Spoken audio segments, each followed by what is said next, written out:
watching me paint for an hour and a half might be interesting, but not really that interesting. So I'll sort of talk through different series because I'm probably a little bit unusual as an artist in that I paint in multiple series very unapologetically. You know, like this painting may look totally different from the women that I do, and I've sort of bucked against that sense of you can only paint in one style, right? Because I think all of us as creative people have lots of things we want to say, and the worst thing you can do is sort of say, oh, I can't do that, I can't create that because it's not like everything else that I've made. And I think we all have to sort of push back a little bit more to say, no, I can create totally different things. I can explore new processes. And we should really encourage that sort of innovation. So to understand a little bit of my background as it influences my art is my background and degrees were not in art, even though I took art lessons all growing up. I took museum lessons, and I loved art. But it was always, don't become an artist because you'll never make a living as an artist, right? Like studying art was not a responsible thing to do, especially as a very academically oriented person. But I always kept that love, and it was always sort of a part of me. So I always had careers and experiences where I could use art. So I worked as an elementary school teacher. After graduate school, too, I was a child life specialist, so I worked in hospitals doing therapeutic play, and I did a lot of art activities in those settings. My graduate thesis used children's drawings, so art was sort of always a part of my story. I left teaching in child life to stay at home and focus more attention on my children because I have 3 sons. My oldest is 17 and just started his freshman year of college, and then I have a 13 and 10-year-old, all boys. And so I was kind of at home, and I was like, it's time for me to pull out my paints again. I still have these, I still literally had my paints from high school. And I was like, I can make some things for my walls, and it sort of very accidentally evolved into a career as an artist. But my background, being what it was, studying human development, relationships, so my master's is marriage, family, and human development, really has influenced my work. And sometimes I'm really glad that I didn't just go to art school, because I think studying the things I studied has really shaped and changed the way that I create art. And it makes it really meaningful and interesting to me. So I'm going to kind of walk you through pieces in each of the series that I do, well, some of the larger series, and I'll sort of talk a little bit about them. So this piece is from my volume series, and I brought one of those up here. And this series for me is a lot about sort of the exploration of individuals and our experiences and our narratives, like the stories of our lives, right? If we think about a way to visually represent the experiences that we've had, right? These defining moments, these tipping points, these individual chapters and experiences. So I love this as both an individual metaphor and as a collective metaphor. So as an individual metaphor, one thing that's fascinating to me is the intimacy of our minds, right? How many things do we think, feel, see, experience in a day that no one ever knows, right? Like even if you tried to tell someone else everything you thought in a day, you could never explain all of that. So each of us as individuals has these incredibly rich, unique experiences. And I wanted a way to sort of document all of those thoughts and feelings that we have in a visual way. And so that sort of sparked for me this series. And I also really liked it as a sort of collective communal metaphor of the necessity of someone else's story next to my story and the value of the diversity and richness and the juxtaposition of those things. So making this series, it sort of happened out of, because it's always sort of, where do you get your ideas? Where does it come from? This idea came literally after I had been on a medical mission as a child life specialist in Jordan. And I had a conversation with a friend as we were hiking Petra about different books, different ideas, being idea people, basically. Because I'm an idea person. I love great ideas. And so this sort of need to communicate and share ideas. And that sort of got me thinking of books, and then I started thinking about, how do we represent who we are as people as a representation of our ideas? So that's kind of where this series started. Now, I also will sort of show you different variations, because I think it's important too, as you kind of continue in a career as an artist or as you move through things, that you look at different ways to explore a given image. Sometimes people feel like, oh no, I've done that once, I can't do that again. Well, part of the fun is really exploring how we can change and alter a concept in a different way. So for example, the piece on the left is a 10 by 20 painting. So in this case, I stacked the books. The piece next to it, while you can't tell because of the scale of the image, this painting is actually a 30 by 40 painting, so the books in this piece are incredibly large. So this was part of a triptych of giant volumes pieces that I did as a commission for a Beacon Hill apartment. And then these other ones are tiny volumes. They're just 6 inches. So in this display, you can see 12 of them. But these were just tiny little mini volumes. And these pieces were really fun for me to create because I would think I would either take a photograph or a memory of a certain place, and I would use the colors or the emotion of that particular event or experience to sort of determine the color choices. So they each had their own mood, their own experience with them. And so the technique for these two is a little bit different than a typical painting. These, the 2 paintings on the left are done on wood. I think it's also important to talk about like material shifts. So as you're sort of developing a piece or a series, if you don't know what I mean by material shift, it means sort of taking an idea but working with it in a different medium, sort of expanding it or stretching it in a different way. So in these pieces, I decided, hey, I can keep going on canvas, but what would happen if I worked on wood? What would happen if I used a poured resin finish, right? And so it creates actually a different feeling, which I'm not sure if you can sense it from these images, but the top one, there's almost a flattening when you put it behind the resin that's a little bit different than the textured feel that you get when it's on canvas. So to explain how I make these pieces, it kind of evolved in a really interesting way. So it started with the very first piece that I did was sort of depicting these books. And then I was sort of like, well, how am I going to embellish these books? How do I want to work with them? And so I kind of came up with an idea to work with the canvas in a different way. So I paint the spines of all the books, and then I painted on glassine, which I don't know if anyone knows what glassine is. You typically use it to wrap your paintings when you're dropping them off at a museum or an exhibit because it's archival, because it's not problematic with the pH of the painting and everything. So I was like, you know, this could be a really interesting material to incorporate into the piece because it's basically like wax paper, if you think of it like that. That it had a certain translucency, transparency. And so I started painting all of these tiny little patterns and colors on the glassine, which I would then cut out and use a special paper adhesive to put on all of these positions. So it becomes this really fun process of sitting there on the floor with these giant cut-up scraps of all these hundreds and probably thousands of scraps, right? And because for some reason, I don't know why I don't just make big blocks of color to cut up, but every time I make these little tiny blocks of colors, little tiny patterns, there's something so intricate and individualized about that. And I really love the way even that technique sort of honors the experience of the individual. It's not about mass production. It's really about that creating these unique individual sections.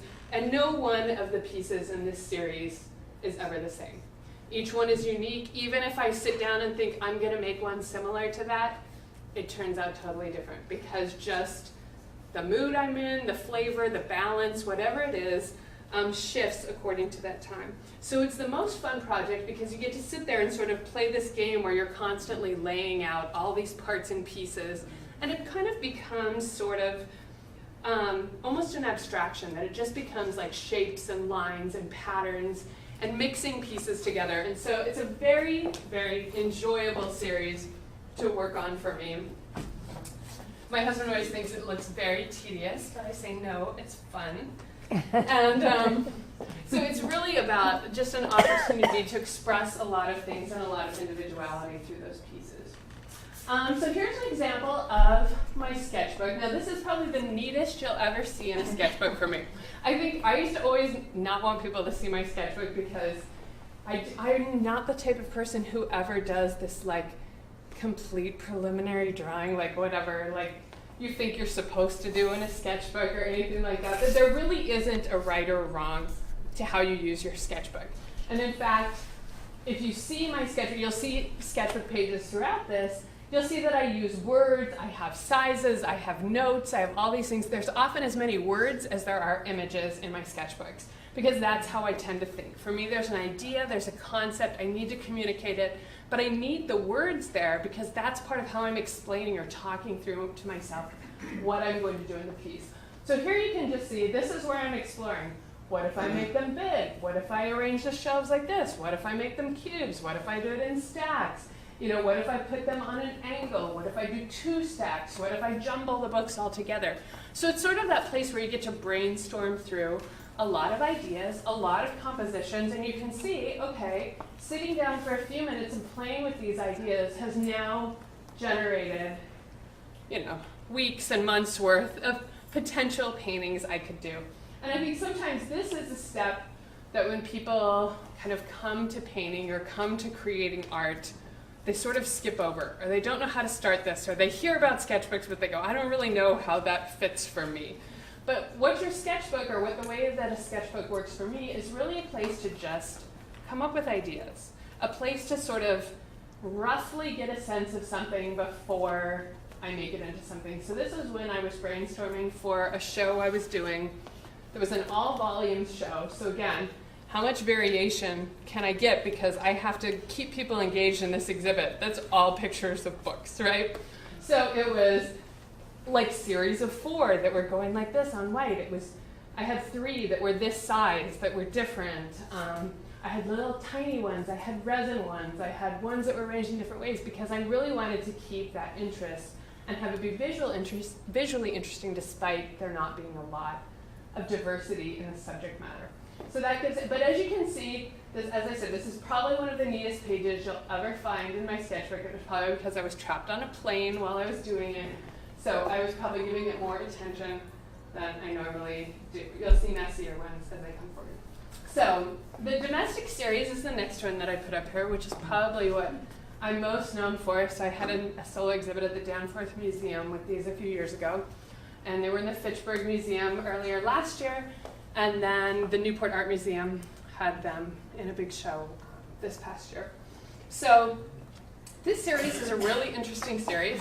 When I first started painting in this series, it started because I inherited some aprons that my great-grandmother had embroidered. She lived on a farm in Idaho, and they were these beautiful aprons. And one day I was wearing one of these aprons, and I had come home from church, and I was like sweeping in the kitchen, and I was thinking, I bet she wore this apron sometime when she was sweeping her kitchen. And now I'm wearing it while I'm sweeping my kitchen. Like, this is kind of weird because our lives are very, very different places. But I thought, you know, it would be really interesting to do this painting. And the idea actually came to me while I was sitting in a doctor's office, because I had very little kids at the time, and I didn't have a lot of time when my brain could think thoughts through without interruption. And I thought, oh, that would be so interesting to do these paintings where you couldn't totally see who the figure was, and you couldn't totally place the figure, because it could kind of be me, or it could kind of be her, or it could kind of be any of the women in between me and my great-grandmother. And I wanted to sort of play with that and evoke these questions of women's identity, how we view domestic work, how that's shifted, again, going back to my own graduate studies in sort of how we view domestic work, women's identity, women's roles, all of these things. And so I thought, you know what, this would be a really interesting series to do. So I decided to do a photo shoot of me sweeping, wearing that apron in the kitchen. And I did that piece, and I really liked it. I was like, there's something about this piece that I really like. It was actually cropped a little lower. And so I was like, why don't I do another one? So I did a second one, and I was like, I really like that one too. And then I did a third one, and this time my second son, who was probably like 4 at the time, was like, Mom, I can go and get you another canvas to put on top because you keep running out of room for the heads. Like, he was like, Mom, like, I'm getting kind of embarrassed for you. You keep doing these, and every time the same thing's happening. And I was like, no, it's on purpose. And so these decisions to do these paintings this way was a lot about, I I wanted to obscure the identity of the individual. Because when you see a portrait, you automatically have some sort of reaction to that. You think the figure is beautiful, you don't, it reminds you of someone, it doesn't. It generates a different emotional reaction.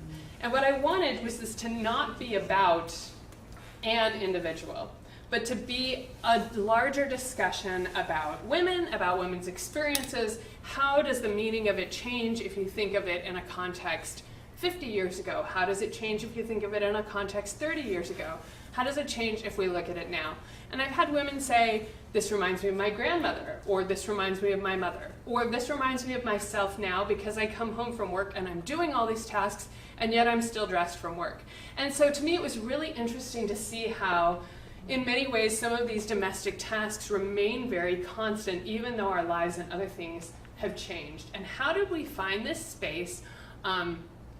I looked at my great-grandmother, or even my grandmother, who really wanted to be a fashion designer, but instead wound up living with her husband on a farm in Idaho and owning a fabric store, right? Like that was her way to sort of live that dream and that opportunity, because going to New York to be a fashion designer wasn't really a viable option for her at that time. And so I thought about the investments of those women in their domestic lives that brought many of us to the places that we are today. And where is that space between honoring those investments and their experiences without devaluing them as women have more opportunities and experiences today?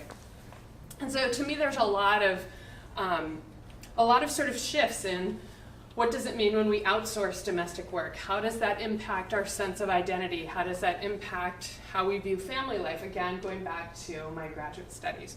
So this series has been very fun to do. People often ask me different questions. I had one client that I was doing a commission piece for in this series, and she said, now it's so interesting for me to see these women. What are the names of all the women? And I said, the names of all the women is Leslie. Because the way that this series started out was, okay, I need a model. I have to take this picture to do this painting. And so I was like, well, I'll just use myself because it's, I'm telling this story about my great-grandmother's apron.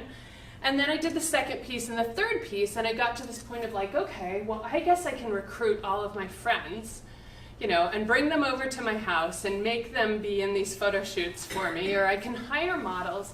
And as I thought through this, I thought also about what I wanted to say. And one thing coming out of social science research is one of the things that I love about feminist frameworks is it encourages us to speak from first person, right? It doesn't have to be this detached relationship of like researcher and subject. There's more of this promoting a sort of qualitative experience, but also speaking from first person. So I said, okay, I have to make a decision in this series. Am I going to keep using myself, or am I going to use other people? And I really, in many ways, wanted to use other people because I wanted there to be more diversity in the women, because oftentimes people will say, well, why are they all white? And I just tell them because it's actually a self-portrait series. So as much as I would love to represent different people, I also wanted to represent authentically something that I could speak to. And so for me, each of these pieces has sort of metaphors that inherent in a lot of our daily activities are metaphors. So this piece is titled Stirring Things Up.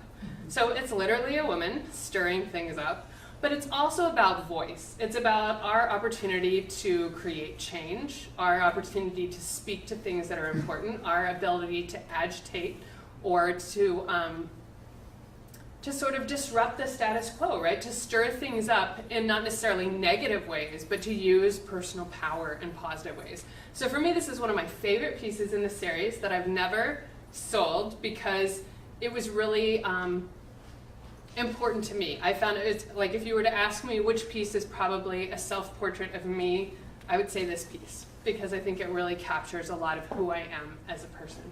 Another piece that's up here is titled She Wanted to Get Out.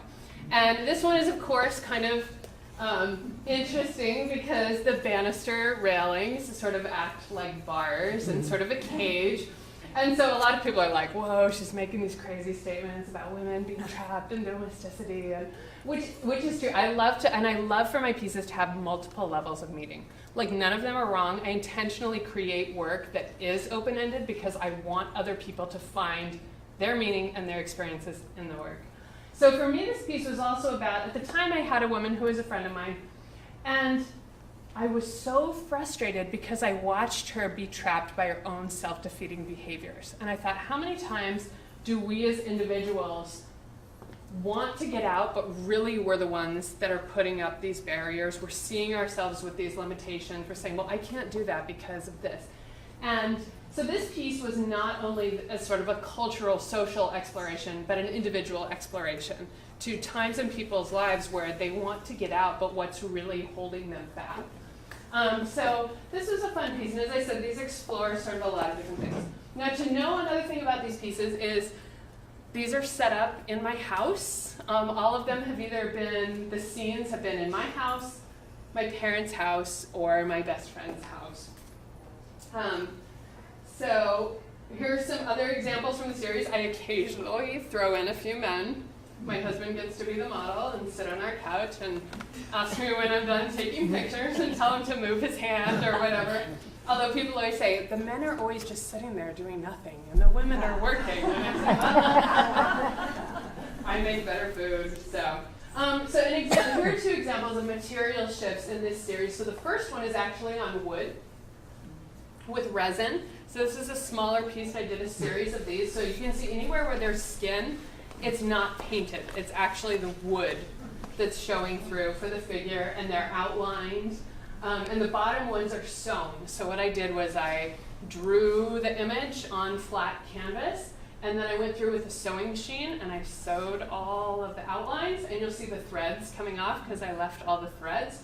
And then I went back and painted in the areas that I wanted to paint for those pieces. So those were two sort of fun material shifts, because you think, how far can you go from a painting like this to a new place? But that's sort of a fun, it's fun to sort of put yourself through that experience of coming up with extensions, coming up with a new way to do it. How else could I do this, right? I could create sculptures, or I could create mixed media collages, or, how many different things could I do with this? This series is very characterized by flat color. As you'll notice, it tends to be very flat, discrete patches of color, and that's because I'm also very influenced by 1950s, 1960s periodical lifestyle illustration. I love that. I loved that really interesting focus where a lot of illustration at that time was focused on relational themes. Like if it was in McCall's or it was in whatever, it would be this really interesting illustration. It was really a great age of illustration, followed by these, stories and different things. So I loved that, and it sort of subconsciously influenced the way that I created these pieces. And each of the pieces sort of has some sort of mid-century element, whether it's an old magazine. It has something that sort of blurs the historical context and allows you to sort of shift between when is this piece, what is she saying, what is she doing. This is actually my laundry room up here with the checkerboard floor that has these cabinets in it. And I have to say that the day I was doing that photo shoot, a guy came to change out our water meter, and he wondered why I was running around in an apron with a knife and making a salad in my laundry room. But I was like, this is what you do for art. So this is much more representative of what it looks like in my sketchbook. It is not neat. These are not perfect drawings. These are not anatomical. This is not like I'm doing figure drawing at the museum and practicing my skills. It is little scribbles. It is fast little things where I'm trying to figure out what's going to be in this composition, right? Where are the figures going to be placed? What's the interaction of figures? Oh, I think I'm going to do this one with cakes because I was doing some new pieces for the Newport exhibit last year. And I was like, I want one with cakes. So what cakes am I going to bake that I'm going to like the pattern of to go with the figure? So I'm literally drawing what kind of cake I'm going to make over there on the left, how I'm going to place those. You'll see words. I can read them if I'm up here. Like it'll say things like mixing bowls or glass canisters or pink, red, white, chocolate and green, or like all these different things. I'm just making notes in my head as I get ideas of what I think I might like, or color schemes I might want. Because if you actually see Domestic Series, when I first did it, I did 30 pieces, and I wouldn't sell any of them until I exhibited all 30 together. And so it was really cool because each one kind of had its own color theme, but like the figure sort of remains consistent. That was actually also one thing with choosing to remain the model and all the pieces. It creates a really interesting consistency across the series that allows you to change the scene, the colors, everything else, but it creates a consistency across the series that actually really works to unify it. But as you can see, these are very sloppy, scribbly, 2-second drawings that are about this big that help me figure out what's going to go into a piece. So don't feel bad. So then I have to do a photo shoot, which photo shoots are more work than you think they are. But it usually involves me getting dressed. Sometimes I will put on a wig because sometimes I don't want my hair in the way. And taking hundreds of pictures. Like for any given shot, I probably take 250 pictures. And then I have to sit there and say, do I like my hand here or here? Do I like the body here or here? And you just, I sit there. And half the time I take them with a remote, with a 3-second timer. So then I have to like quick stick it in my bra or throw it on the floor or somewhere so it's not in the shot, right? And I get back into the pose. So then I go through images and I decide which one of these really, of those ideas that I sort of had, that I sketched out, which one of those really conveys what I want to say. Sometimes I'll use more than one image from a photo shoot. So for example, this one ended up being that piece that I showed the painting of. But there's another one of a woman walking down the stairs that I'm probably going to do in a new piece for a show that's coming up in February. So sometimes I'll go back to those and say, oh, I still really like that image. I want to use that. It conveys something different. And so sometimes I'll adapt them from there. But that's kind of the process that I go through. And it's actually really exhausting to do photo shoots. I don't do more than generally 3 to 4 different scenes at a time, because I literally am like, I can't do this anymore. I'm so tired of thinking like, okay, am I in the right position? Am I holding this right? Because one of the really difficult things with this is to have that consistency of never showing past here, that I have to be sure the composition works with that crop. So for example, this week, which I almost brought it tonight, I brought it to my class the other day, and I brought a half-done piece because I think it's really important for people to see work when it's not perfect yet. Work when it's still in that awkward adolescent phase where when you're working on your piece at home and you think, this looks terrible, like it looks awful. And all pieces look like that when they're at that stage. And it's really funny because when I do commissions for clients, I'm always hesitant to send them something when it's not done, because they'll look at it and think, oh, and you just go, well, I know what's coming next. You don't know what's coming next. Like, you don't know that this is only one coat of paint, and so it really doesn't look very vibrant right now. You don't know that, this is just where I'm blocking in the colors. This is just, starting to lay down the very basic parts of things, and that's just the process. I generally paint in a few layers, so I prefer to sort of paint in a thinner layer, see how I'm liking that, and then sort of tweak the colors. Like, no, I want to push that up. No, I want to like tone that down. I want a little warmer. I want a little cooler. So, so for me, that first coat is just sort of like making sure I'm happy with where everything's going. And then that second coat and that third coat is really where it like pops the piece out. So today I was working on a bathtub. And one of the hard things in this photo shoot was it's a 24 by 48, so it's a long shot, and I'm in the bathtub sideways. So my legs are up, but I couldn't, have my legs up higher than where my mouth is, and trying to get them above the edge of the tub, but be sure my head's up enough, but not enough of the rest of me, that I'm showing more than I want, and the bubbles are staying on top. Like, I actually had to go and buy a bubble bath at Target, and a new, make sure I had green soap and not white soap, so it would show up well. And so, there's a lot that goes into creating a photo shoot, and I think sometimes it's easy to think, oh, I'll just find an image, I'll just whatever. But really in that act of creating that, you give a lot more voice and control to the piece. And a lot of what makes the piece ultimately work is that work that goes in ahead of time, right? Like for me, that ideating, coming it up with, Like, I actually drew, because I wanted a tile background in my bathtub, which I don't have. So I actually drew with washable Crayola markers on the sides of my bathtub with a yardstick, so that when I took the picture, I would have the right perspective. Like, you're all thinking, yeah, I know, my husband just shakes his head. I was putting tape marks on the floor so I could get individual, like, tile paths, right? Like, these are the things you do, and it sounds crazy, but it ultimately is what makes the painting work, right? But it's thinking through that ahead of time to be like, oh no, how am I going to make this tile look like it's tile if I have no sense of how much that distorts, what the perspective is going to be, you know, based on the depth of the tub, based on, because I could hack it afterwards, but it's not going to look quite right. And if I want it to look right, I need to be sure that I have a way to make it look right. So this series I can talk about forever. So again, here's an example of the photo from the photo shoot. Oh, and Siri is telling me things. No, I didn't say anything to you.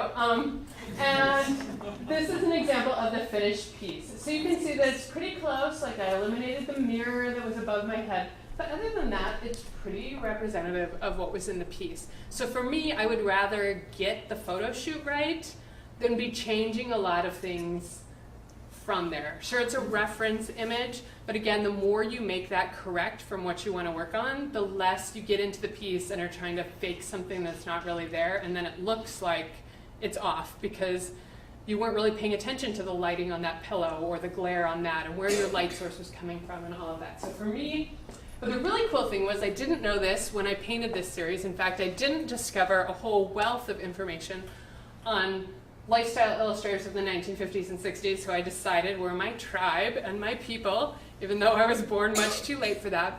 But one of the most interesting things I found years after I had started this series, so I started this series, I think, 8 or 9 years ago, and I've probably done 60 or 70 paintings in it. Very few of them I still own, and I'm actually just starting a new set, which you'll see this one that has patterning in the background. I was like, I'm gonna break into that because, well, when I talk about the desserts, we'll get into that.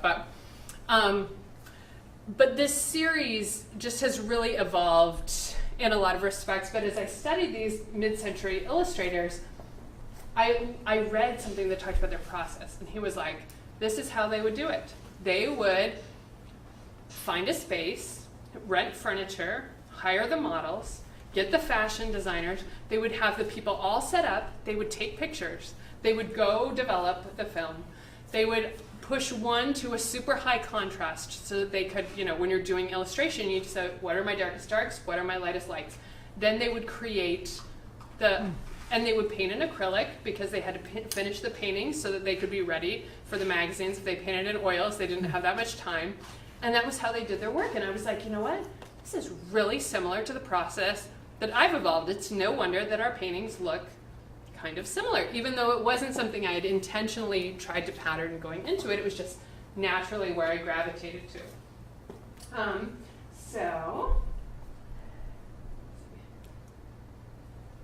Okay, so here's an example too. When I had an exhibit at the Fitchburg Museum, we actually put there's a little learning lounge where people can come and understand more about the process of the work. So we actually put the objects that were in the photo shoots in pieces in the museum in the little glass case. So my shoes were there, my purse was there. The yellow Tupperware canisters that some of you here may totally recognize, you know, there was like the yellow, and there was the harvest gold, the avocado green, the orange.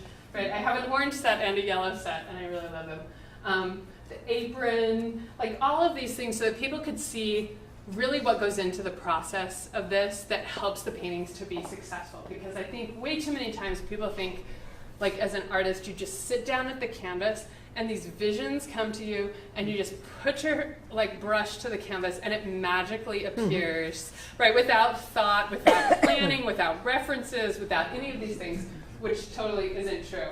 And I think and so many times people will say, well, you just have so much talent. No, I do a lot of work, right? Like you may have certain abilities or inclinations or a good aesthetic sense, but there's a lot of work that goes into art. And that's the part that I always want to help people see, that you too can actually probably do some form of art, because I think everyone actually can if they find the right medium, the right fit. that goes with their personality and what they like to do. But it is a lot of work. Over here, I'm just working on a painting, and you can see again, it's very discreet, flat paint, but I love that. I love the sort of visual blend or the visual sense of form that takes place. So the next series that I have is my dessert series. So this is called Just Desserts. And this actually evolved from doing domestic paintings because I was doing a domestic piece that had a cake in it and this cake stand. And I was like, I love painting this stainless steel cake tender and cake stand like more than I love painting anything else in this painting. So I was like, if I love painting this cake so much and I love eating cake and I bake a lot, I was like, why don't I just paint a big cake? So at first I thought maybe I should do it like 4 feet by 4 feet. And then I was like, maybe I should rein that in. Let's go 3 feet by 3 feet. So I was like, okay, I'm going to make this cake. But again, I was like, I'm going to follow the same process that I do for a domestic thing. So I make the cake and I set it up in my kitchen. This is my white table. And this was actually, so I told you about the great-grandmother who made the aprons and then the grandmother who owned the fabric store. Well, this was the wrapping paper that they had in their fabric store in the 1940s and 50s, that they would wrap all the packages that went out in. And so they had this big roll of it left. So when I was growing up, our Christmas presents always arrived wrapped in this lovely mid-century wrapping paper. We always knew exactly who it was from. But I had this little scrap of it, and I loved it because it always reminded me of my grandparents.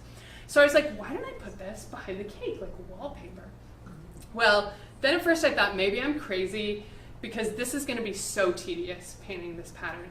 And then I started working on it, and I found I love painting the pattern even more than I loved painting the cake. Like, that was my favorite part. And then I'm like, dang it, now I have to paint the cake. Like, the pattern's all done. But the pattern is actually probably 5 or 6 layers in every area to get the paint that vibrant. Because when I paint these, I actually paint the whole canvas gray, and I work from a gray toned ground, because if you look at it really closely, and you can do this afterwards, you can even touch the pieces. I have no problem with that. Unlike in a museum where you can't. You can see the gray, you can see the pencil lines, and especially where this pattern, I was like, I can either get so fussy with it that I have to reach every tiny little spot, or I can leave that gray so that it almost creates, you know, from a distance, a sort of outlining, but it's not these glaring white little bits showing through. And it also meant that, like, when I do the white down here, this is probably 8 or 9 layers of white, because on top of that gray, it just keeps, you know, soaking out the white. But it also really lets you create a much different spectrum of whites, right? Because you're building off of the gray. So it helps you to create more midtones, more highlights, you know, that are rich. But again, this is actually my arm here because I'm taking a picture and it's reflected in this cake tender. But so that's sort of how this series started. Now to talk about this, we can even just set it here. Now to talk about this piece, and the title of this is "You Want a Piece of Me," and which could be a very provocative title. It's you have this open cake with this piece taken out of it, but the truth is I'm a really busy person. You know, I kind of have these multiple simultaneous careers as an artist. I still do medical missions and train physicians around the world as a child life specialist, so I leave for New York tomorrow to present at a conference. So I kind of do these other things. I have these 3 children. I'm involved in all sorts of things. And for me, it was really this visual representation of my life. So like there's 24 hours in a day. I have a cake, and it's this big. And you could cut it into however many pieces you wanted, but there's still just so much cake. Just like there's 24 hours in a day, and I can divide it into 15-minute increments or 1-hour increments, but there's still just 24 hours in the day. And so it was really about that conflict or constant decision-making or deliberateness in my life when it's like all these things are asking for my attention, and I have to decide who gets it, right? Do my children get it? Does this committee get it? Does this, you know, the cultural council that I'm on get it? Does, you know, teaching at the Danforth get it? Like, I have to make these decisions all the time. And so I was like, that's something that I think a lot of us can understand and speak to. So for me, these pieces are about taking emotional, social, cultural experiences that we have in our lives and representing them in metaphor. And also it means making cakes getting to write it off as a business expense, getting to eat them, which my kids are always like, are you done with the photo shoot yet so we can eat the cake? So these are two others that are in the series. The one on the left is titled How It Looked in the Reflection. And this is really a piece about body image, which again, you'd be like, what? Cake, body image? Coming again from the background that I come from, I love, and I work a lot with populations of visible differences. So people with vascular anomalies who look different. And a major factor in their life is people see them as they look and not as they are. And so this piece for me was really about how we see people and how we see ourselves. And so I love that there's the cake, but we've taken a piece of the cake, and then you see this distorted reflection of this tiny little part of the piece of the cake in the back, in the mirrored surface of the cake tender.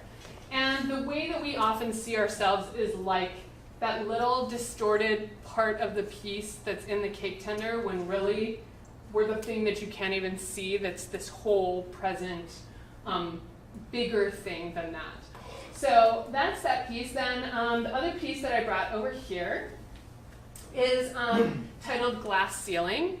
So again, it's sort of speaking to the experiences of women, but I love taking this, like baking as a traditionally female domestic art, and using it to also speak to sort of social issues that are, contemporary to women's lives and experiences. And this piece is actually pretty funny, because if you want to appreciate my commitment to the work, you can come up and look at it afterwards. But I found this fabric and I was like, I love this, this is gorgeous, I'm going to use this in the photo shoot. And I did a photo shoot and I'm so happy with the pieces, and I'm going to drop the piece, and I get to notice the ball on the top of the cake tender. And if you know anything about optics, if you take like a glass sphere, if you've ever looked at a marble, right, it takes whatever you're looking at and it distorts it, right, fisheye, and it inverts it. And the pattern, if you look at this pattern for very long, you'll see it's actually a really odd pattern, because it doesn't just step, and some rows don't have all the colors. So it's not just like, oh, the yellows move up one, the reds move down one. So it was this constant shift of patterns. But then I had to take that pattern, and it's inverted and fisheye, distorted. So I'm making all, and I was like, oh, I do not want to paint these tiny, tiny, tiny dots all on just this, upper part right here of a glass ball. But I have to do it, because if I don't, somebody's going to tell I totally hacked my way through this painting. So when you want to see my commitment to the piece, I was sitting there having to recite the patterns in my head, like yellow, orange, green, gray, turquoise, yellow, orange. Right? Over and over again, trying to maintain the flipped pattern and the everything. So sometimes you run into things that you don't really want to do, but you stick with it for the sake of the piece. So here's some other pieces. Again, so we have balancing act, again, speaking to sort of the things that we have to balance. The chocolate cake piece was really fun because it was this bundt cake, and I loved this wavy patterned fabric, and it's called Amid the Ups and Downs. So it's a lot about resilience, about experiences in our lives, and I loved how it's just this dark cake, but it's amid this this flowing pattern that I think all of us can really speak to, or that experience. Or the pie that's down here, her piece of the pie. This was actually the pie I made for my 40th birthday dessert.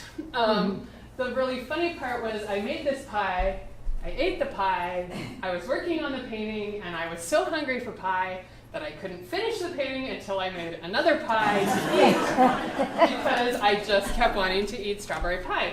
So they are very personal to me, the cakes, the recipes, and sometimes when I've done shows with these, a number of them were in the Newport Art Museum, I did a show at Arts Worcester, I actually make the cakes for the openings that go with the dessert. So people get to taste them and see the paintings. And again, this is what my sketchbooks sort of look like. It's a lot of playing through different ideas. There's some that are on here I'm trying to think of. I have one that I was doing this, that was a piece that I sold, it was called Gilded Cage, so it's like a very tall glass pedestal with this golden band around it because I wanted to play with that sense of sort of sometimes the way money or what, like the impacts, you know, as the term Gilded Cage implies, but using this metaphor.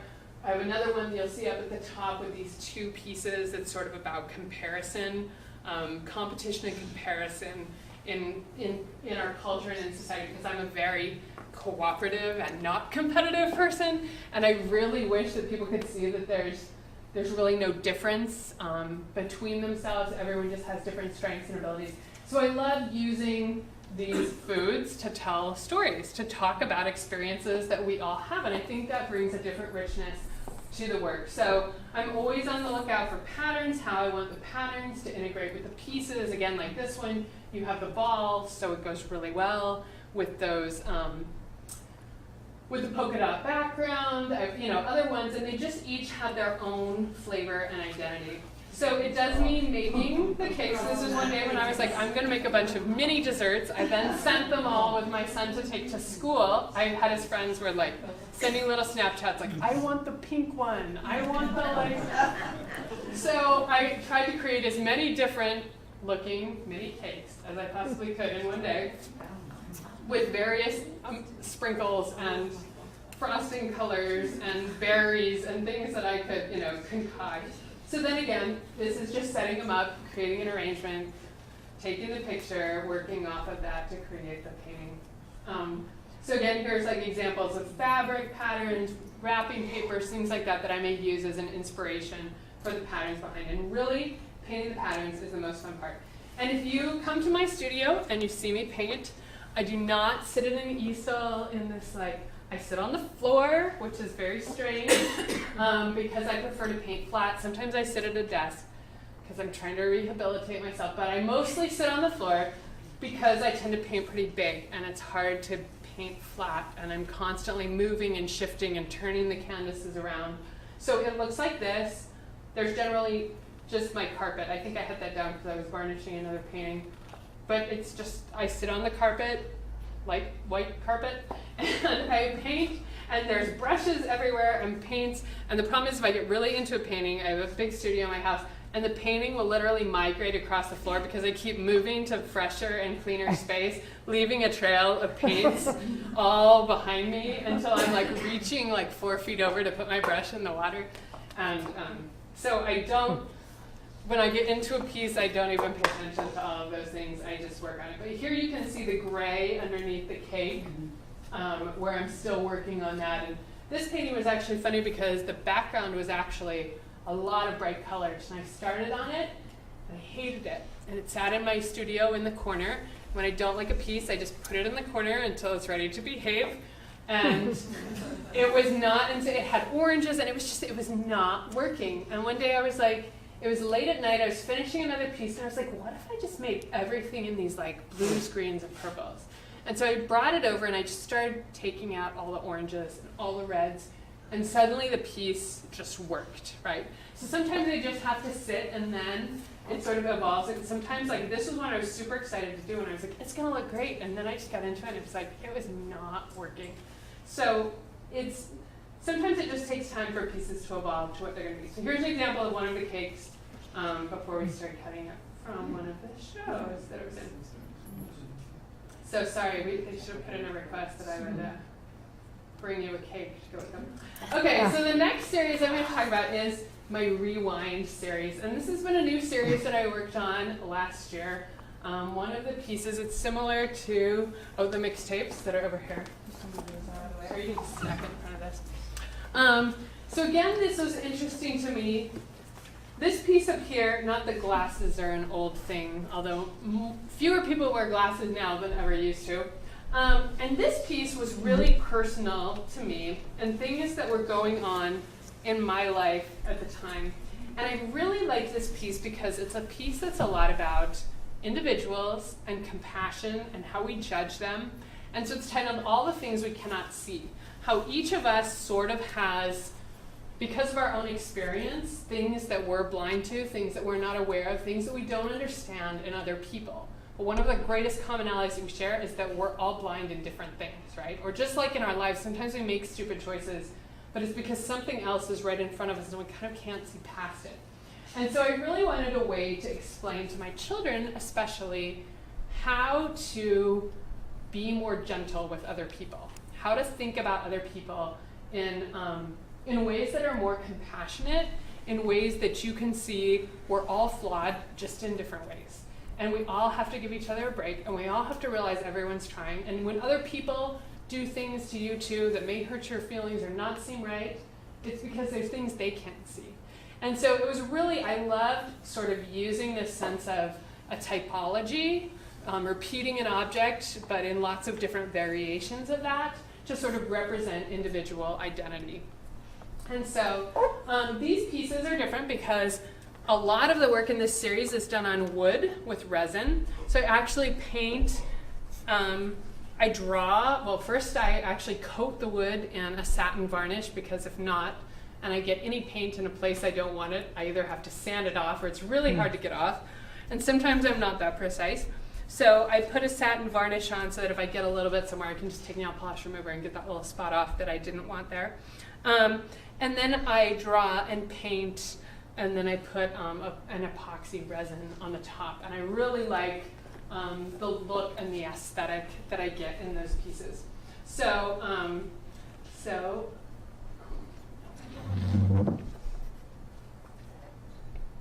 okay, so here's other pieces in the series. I've done a series of phone booths.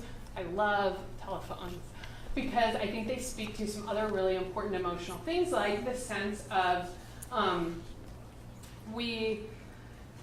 like it used to be, right, growing up in a time when you didn't just have, not that there's anything wrong with cell phones, I love my phone, but before you had like an answering machine or anything like that, there was this sense of presence, right? Somebody would try to call you, and if you missed it, you missed it. And I love the way that speaks to certain things in our lives. If we're not there, if we're not present, there's things you can miss. You can't just call back on everything in life, right? You can't just get around to it.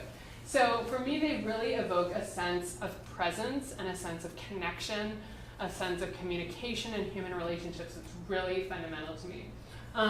Boombox pieces are, this one's titled Take It to the Streets, and I really like sort of using a hip-hop pop culture icon to also talk about voice, protest, things that are happening in our world, contemporary politics today. Come on. I'm using the wrong finger. Okay, so I love to do mixtapes. One, because I grew up in the age of making mixtapes, like in college, where you would wait for that song to come on the radio, and then you would hit record, and you would try to make this perfect thing, and you would take them on road trips, and you had all these memories associated with these mixtapes. And the way that these were sort of artifacts of your experience, right? They were very emotional, and I would have people in shows who would be like, I had this tape, and I made a mixtape for this girl so-and-so that I liked on that tape. And so there, I had this tape, and I can tell you what was on it, and this one that we used to play on road trips, and this one that my best friend had in college that had this mixtape. And so I loved taking these things that represent much more significant things in our lives and incorporating them into an image. And the title of this piece is, Do You Want to Rewind, Fast Forward, or Eject? Because for me, each of us, there's sort of certain existential experiences that we all feel. One, we want to go back to a different time in our lives, right?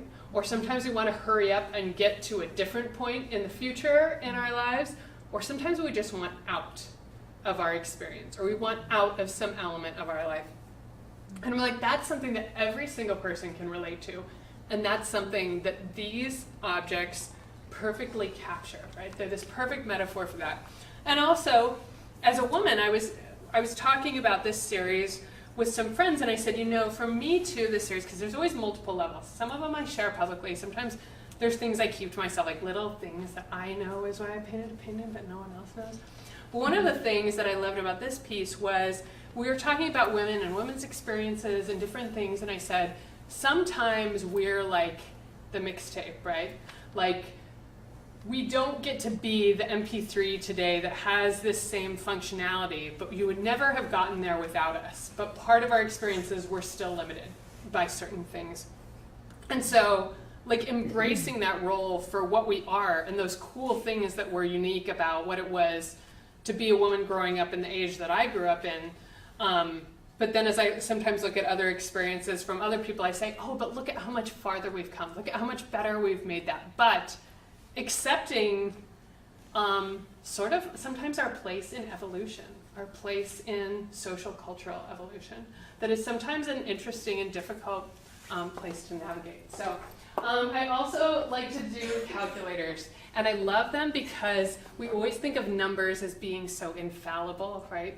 And so these are often titled like miscalculated, or it didn't add up, right? Because there's a lot of things in life that just don't go right. They just don't, or we, like fallibility. I think fallibility, again, is this universal human experience. How do we represent that? That in life, we all make mistakes. Like, it just doesn't work sometimes. Sometimes, no matter how hard you try, it just doesn't work. So these pieces are really fun because I love the like sensory experience as a child. I still love like the feeling of typewriters. I had an old phone out the other day, and my son was like, how does it even work? And I was like, you just keep going all the way around till it stops, and then you let go, and then the next number, all the way around till it stops. But I miss those, and I have so many memories of those sensory experiences. Like, I did one that was the remote control for our old Zenith television. It was this big chunky remote, and I still remember like the texture of the buttons under my finger. But like the painting is about authoritarian control, right? Like, what a better symbol of authoritarian control and power than a remote control, right? So it's fun to take these objects, but then make them more powerful in the things that we say. So again, here's my sketchbook where I'm sort of playing with the typology, playing with the format. What am I going to use? What's going to go in this? These are the actual videotapes that I dug out of a trunk in our house and stacked them up to take the picture, to do the photo shoot that later became this painting. You can see it's sort of in process there on the gray toned ground. And that's kind of how it came to be. So that's kind of what I was going to share with you about the pieces. And just a few more things that I would say to people who are sort of wanting to continue to grow and develop in their work, or find ways to incorporate that meaning that maybe you have from your life into your work. Because sometimes I think people feel a disconnect between, or they feel drawn to paint something because it's beautiful, and that's fine. There's lots of reasons we can create art. And as we look at aesthetic, there's many different aesthetic lenses. But sometimes it's also trying to say, how can I make my work even more a part of who I am? What am I passionate about? What do I know a lot about?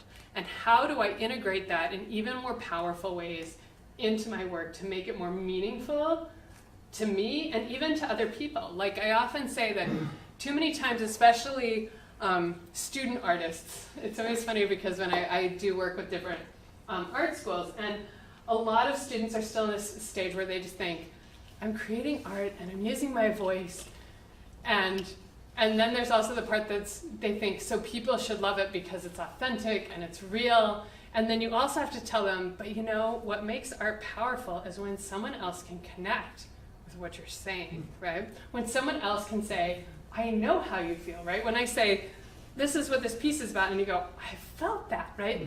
Then that connection with the work grows and increases and it strengthens. And so sometimes it's like helping students realize you can create that work that you want all day long for yourself.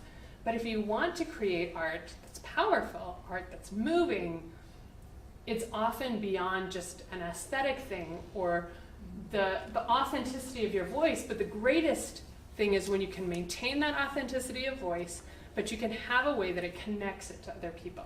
The other people can say, I get that, I feel that, I understand that it evokes thought and emotion in other people. And so that's really something that I like to help people know how to do, because I think it's something we don't talk about as much in art. Lots of us can say, I love this image, it looks pretty, I want to paint it, but how do you tap even more into what's inside of you and bring that into your work that gives it a unique voice, that gives it a unique style, that you say, you know what, I'm just going to try this. I have never put a pattern in the background of a domestic before, but I was like, I love doing patterns on my desserts. So why don't I try putting it in some domestics? Now, I could get scared and be like, oh, I don't know, you know. But I was like, no, so this one is actually going to be this whole sort of like contemporary, subtle Adam and Eve analogy reference. So there's this like whole tropical garden wallpaper. She's holding this like two-tiered like mid-century tray of fruit. And so it's this very different, you know, like contemporary interpretation of a very classical subject matter. But I was like, oh, when the idea came to me, I was like, she was holding this fruit, and I was like, oh, I've got to put this tropical wallpaper on the background, because it just evokes this whole other level of metaphor and imagery that opens it up to a whole nother discussion in the piece.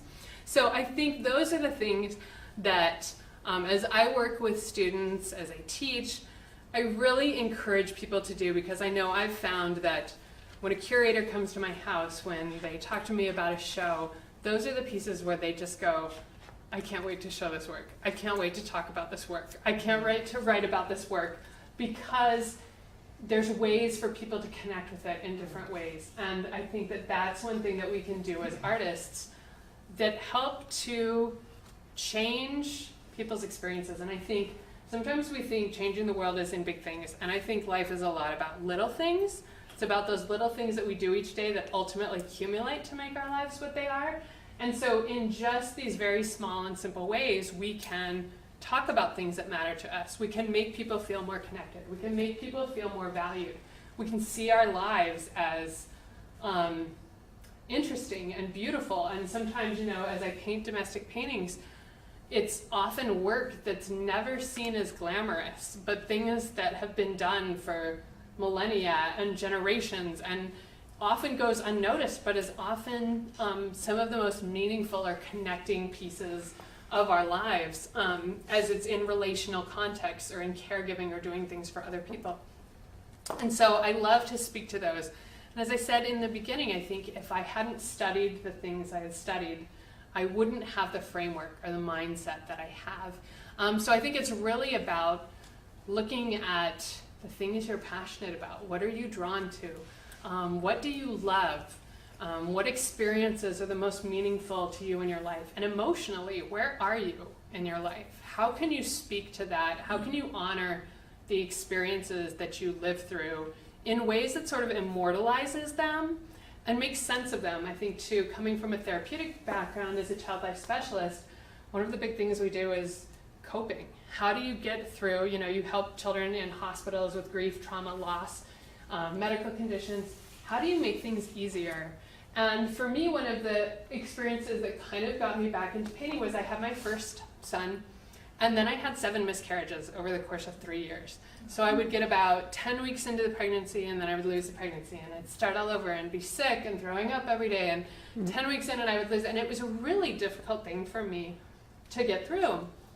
And as I struggled with, I even led pregnancy loss groups, I wrote articles, I was doing all these things to cope with it, but one of the things I struggled with was, how do I memorialize this experience, right? I can't plant a tree out in my yard because what if we move? Or what if the tree dies, and then that was this symbol for me, and I can't handle it. So I was like, how am I going to come up with a way to cope with this part of my life that's really not very fun and was really difficult? And luckily I went on to have 2 other children after that. But it was a really hard time. And it was kind of ironic because it was right at the same time that I was kind of starting to paint again. And I was like, you know what? I'm going to use the generativity of this experience to sort of be a way of coping with that. So I'm not going to I'm not going to buy some little sculpture. I'm not going to plant a tree, you know, and how do you memorialize 7 ambiguous losses, right, in a way? But I was like, I can create things. And the more things I create, the more art I create, the more that expands. Like, it's not a legacy that shrinks, it's a legacy that expands. And, you know, as I teach, it influences more people and they create more art. And so for me, I can look back on that experience and say, you know, it was something really difficult that prompted me to spend more time creating. Not because I was directly being therapeutic with it, you know, I wasn't painting out my But it was just saying, you know what, I believe in creating things. When things are hard, you create things. And when you create things, it helps you make sense of them, and it helps you see your power in the world, even at times when you may feel you don't have a lot of power. And so I think there's great lessons to be learned in art as well. And I'm so grateful that I took art lessons growing up, and why I encourage everyone to paint, because I think the act of creating teaches us important things, right? It teaches us that you can always start over, right? You can always get a blank canvas. You can erase things. You can change things. It teaches you that there's lots of good ways to do something, right? It's a constant decision-making process. There's always new possibilities, new things to explore, and it changes the way you see the world. And so I'm so grateful for art in my life, because it's changed who I am as a person. It changes the way that I think. It changes the way that I approach all sorts of problems in life. It's made me a much more innovative thinker, whether it was, I'm on an advisory panel, and I was out in Utah last week brainstorming the best solutions for articulating the outcomes of liberal arts education for higher education, right? But I'm a great brainstormer because I'm an artist, right? Because that's what we do when we create art, is we think of new and different ways to do things. And so I'm so grateful that art teaches me that. So that's kind of what I have for you tonight. But I am open to any questions you have, or anything I can help you understand about the way I create art, or anything else.